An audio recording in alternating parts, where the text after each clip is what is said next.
அஸ்ஸலாமுஅலைக்கும். நான் ஃபேங்க பேசுகிறேன். எனக்கு என்ன பண்ணுறேன்னா அஸ்ஸலாமுஅலைக்கும். நான் உங்கள் ஷிஃபா குக்கிங்லேருந்து பேசுகிறேன். இன்றைக்கி நம்ம என்ன ரெசிபி பார்க்க போகிறோன்னா, கனவா வச்சு ஒரு டிஃப்ரெண்ட்டான ஒரு கிரேவி தான். இது வரைக்கும் கனவாவை இந்த மாதிரி ஸ்டைலில் நீங்கள் யாரும் பண்ணியிருக்க மாட்டீங்க. வாங்க என்னோடய ஸ்டைலில் எப்படி செய்கிறதுன்னு சொல்கிறேன். 2 பெரிய வெங்காயம், 3 தக்காளி, இது ரெண்டையும் தனித்தனியாக மிக்சியில் போட்டு அரைச்சி வச்சுக்கோங்க. கனவாவை இந்த மாதிரி சின்ன சின்னதாக கட் பண்ணி சுத்தமாக க்ளீனாக கழுவி எடுத்துக்கோங்க. இப்போ இதை மிக்சியில் போட்டு பல்ஸ் மோடில் சுற்றிக்கிறேன். ரொம்ப நைஸாக அரைச்சிடக்கூடாது, பல்ஸ் மோடில் தான் சுற்றணும். ஏன்னா அப்போ தான் கொஞ்சம் அரைச்சும் கொஞ்சம் கனவா முழுசாகவும் நமக்கு தெரியும். பாருங்கள் நான் எப்படி அரைச்சிருக்கேன்னு. இந்த மாதிரி கனவா தெரிகிற மாதிரி இருக்கணும். இப்போ இதில் ஒரு 6 பச்சை மிளகாயை குட்டி குட்டியாக கட் பண்ணி சேர்த்துக்கிறேன். அதோட சின்ன வெங்காயத்தை இந்த மாதிரி ரொம்ப பொடி பொடியாக கட் பண்ணி சேர்த்துக்கிறேன். இதில் சின்ன வெங்காயம் சேர்க்கும் போது தான் ரொம்ப டேஸ்ட்டாக இருக்கும். அதோட கொஞ்சம் கொத்தமல்லியும் சின்னதாக கட் பண்ணி சேர்த்துக்கிறேன். இப்போ இது கனவாக்கு தேவையான அளவு உப்பு சேர்த்துடுறேன். உப்பு சேர்த்துட்டு ஒரு முட்டையை முழுசாக உடச்சி இதில் ஊற்றிக்கிறேன். இப்போ இதெல்லாத்தையும் நல்லா மிக்ஸ் பண்ணி விட்டுருங்க. இந்த கனவா, வெங்காயம், உப்பு, பச்சை மிளகாய் எல்லாம் ஒன்று சேரணும். நல்லா மிக்ஸ் பண்ணி விட்டுக்கிறேன். பார்த்தீங்களா, நல்லா மிக்ஸ் ஆகிடுச்சு. இப்போ கனவா மிக்ஸ் ரெடியாக இருக்குது. இப்போ நம்ம கிரேவியை தாளிக்க போகலாம். ஒரு பேனில் தேவையான அளவு எண்ணெய் ஊற்றிக்கிறேன். எண்ணெய் காஞ்ச உடனே நம்ம அரைச்சி வச்சுருக்க வெங்காயத்தை முதல்ல சேர்த்துக்கிறேன். வெங்காயம் கொஞ்சம் நல்லா வதங்கி வரட்டும்.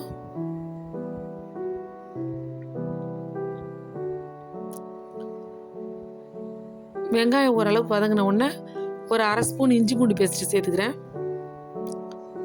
இப்போ இந்த இஞ்சி பூண்டும் கொஞ்சம் எண்ணெயில் வதங்கட்டும்.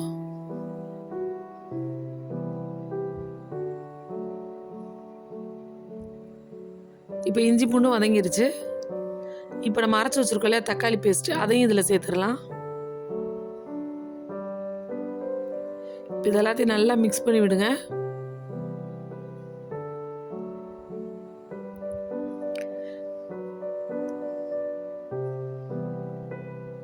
இப்போ இதெல்லாம் நல்லா ஒன்றா கொதிச்சு வரட்டும்.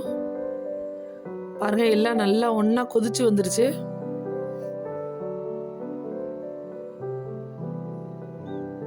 இந்த டைமில் ஒரு 1.5 ஸ்பூன் மிளகாத்தூள் சேர்த்துக்கிறேன்.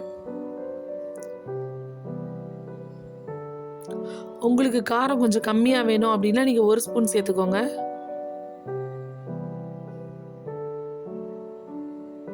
இது கொஞ்சம் காரமாக இருந்தால் தான் நல்லாயிருக்கும்.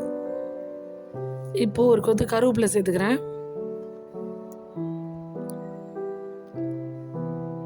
இப்போ நான் ஒரு 1/2 மூடி தேங்காயை மிக்சியில் போட்டு நல்லா அரைச்சி அதோட கெட்டி பாலை தனியாக வச்சுருக்கேன். இதோட 2வது பால், அதை மட்டும் இதில் சேர்த்துருக்கேன். முதல் பால் தனியாக வச்சுருக்கேன். அந்த 2வது உள்ள பால் மட்டும் சேருங்க.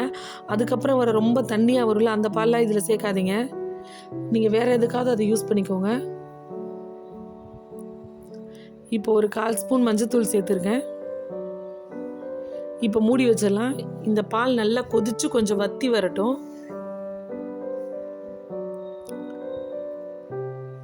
இப்போ பாருங்கள், கொஞ்சம் எண்ணெயாக பிரிஞ்சு வர ஆரம்பிச்சிருச்சு, வத்தி வருது.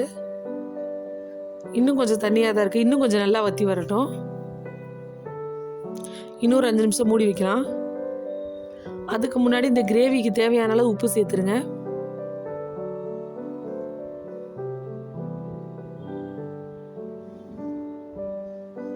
பாருங்கள், நல்லா கொதிச்சு எண்ணெயாக பிரிஞ்சு வர ஆரம்பிச்சிருச்சு. நல்லா திக்காகவும் ஆயிடுச்சு பாருங்கள். இப்போ அடுப்பை லோ ஃப்ளேமில் வச்சுட்டு நம்ம கனவாவை இதில் சேர்க்க போகிறோம். பாருங்கள், அந்த கனவா மிக்ஸை ஸ்பூனில் எடுத்து இந்த மாதிரி அங்கங்கே அழகாக பால் மாதிரி அப்படியே வைங்க. அது அப்படி வெந்து அழகாக உருண்டையாக வந்துடும். நீங்கள் கனவா உள்ளே போடும் போது அடுப்பை ரொம்ப லோ ஃப்ளேமில் வச்சுருங்க. அந்த கிரேவி கொதிக்கக்கூடாது, லோ ஃப்ளேமில் தான் இருக்கணும். பாருங்கள், இதே மாதிரி நம்ம வச்சுருக்க எல்லா கனவா மிக்ஸையும் சேர்த்துட்டேன். இப்போ அடுப்பு லோ ஃப்ளேம்லேயே வச்சு நான் மூடி வச்சிடுறேன். ஒரு 5லேருந்து 7 நிமிஷத்துக்கு அப்புறம் திறந்து பாருங்கள். பார்த்தீங்களா, அது எவ்வளோ அழகாக பால் மாதிரி வெந்து வருதுன்னு. இந்த டைமில் நம்ம வச்சுருக்க அந்த கெட்டியான பால் இருக்குல்லையா, தேங்காய் பால், அதையும் இது கூட சேர்த்துடலாம்.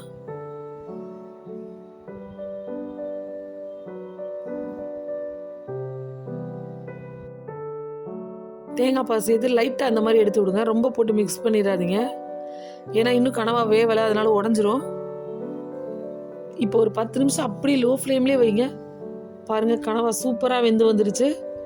கிரேவியும் நல்லா எண்ணெய் பிரிஞ்சு அழகாக வந்துருச்சு. பார்த்தீங்களா, பார்க்கும் போதே எவ்வளோ அழகாக பால் மாதிரி வெந்திருக்கு. கட் பண்ணி சாப்பிட்டிங்கன்னா அவ்வளோ சாஃப்டாக இருக்கும். இது நம்ம முட்டையும் கனவா செய்ததுனால ரொம்ப சாஃப்டாக வாயில் வச்சா கரையிற மாதிரி இருக்கும். கடைசியாக கொஞ்சம் கொத்தமல்லி தூவி அடுப்பு ஆஃப் பண்ணிடுங்க. அவ்வளோதான், ஒரு சூப்பரான கனவா கிரேவி ரெடி ஆயிடுச்சு. சூப்பர்.